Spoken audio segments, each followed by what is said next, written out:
Paano maiwasan ang failed molting o pagkamatay habang nagmo-molting ang crayfish? Una, panatilihing malinis at stable ang tubig. Iwasan ang biglaang pagbabago sa temperatura, pH at ammonia. Ito ang pinakamadalas na sanhi ng failed molting.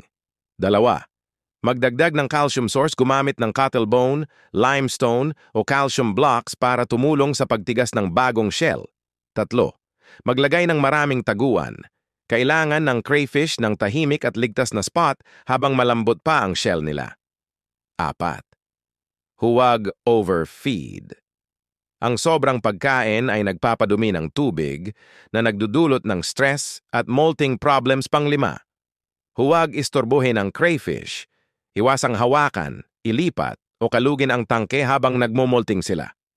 Pang-anim, iwasang pagsamahin ang agresibong crayfish. Baka sila mag-away, lalo na kung may nagmomolting na mahina ang depensa.